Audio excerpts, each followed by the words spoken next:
खण्डमण्डलाकारं व्याप्तिं चराचरं तत्पदं दर्शितं तस्मै श्रीगुरुवे नमः। ज्ञानतिमिरान्धस्य ज्ञानाञ्जनशलाकया चक्षुरुन्मीलितं तस्मै श्रीगुरुवे नमः।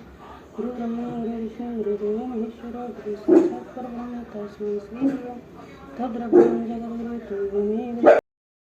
नमस्ते। तो सुषमा भक्ति ब्लॉग में आपका स्वागत है दोस्तों।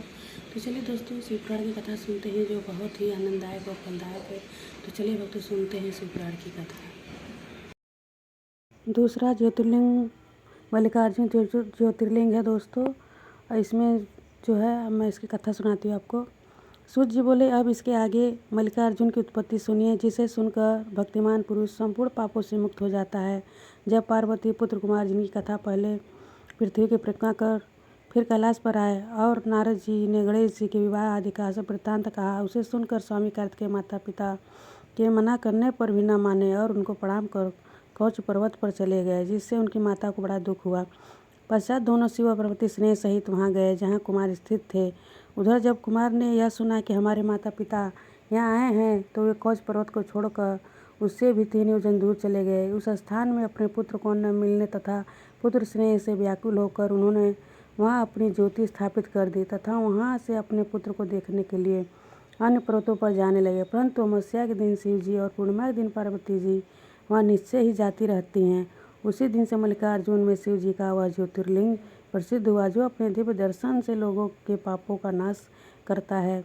उनके दर्शन से आवागमन से मुक्ति मिलती है तथा धन्य धान की वृद्धि के साथ प्रतिष्ठा की प्राप्ति होती है।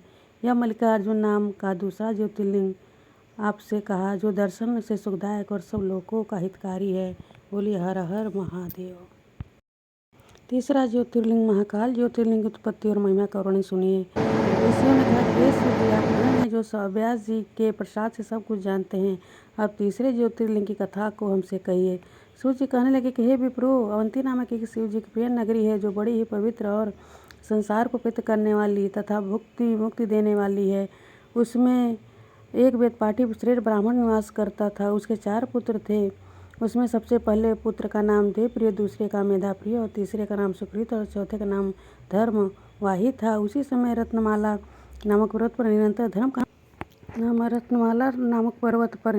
का नाशक महाबली दूषण नामक दैत्यों का एक राजा रहता था।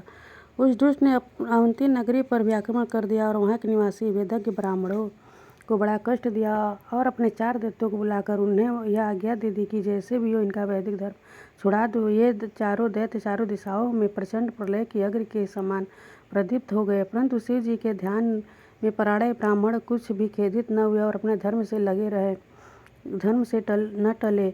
उसी समय दैत्यों ने उस शुभ नगरी को घेर लिया। चारों ओर दैत्य ही दैत्य दिखाई पड़ने लगे। पीड़ित प्रजा ब्राह्मणों के पास आई। ब्राह्मणों ने कहा कि हमारे पास दुष्टों को भय देने वाला बल नहीं है तथा वैसे अस्त्र भी नहीं है जिनसे हम उनको परास्त करें। हमें तो एकमात्र सर्व समर्थ शिव जी का ही भरोसा है और हम उन्हीं के शरण में हैं। इस प्रकार वे ब्राह्मण प्रजाओं को धैर्य धराकर शिव जी की पूजा में तत्पर हुए।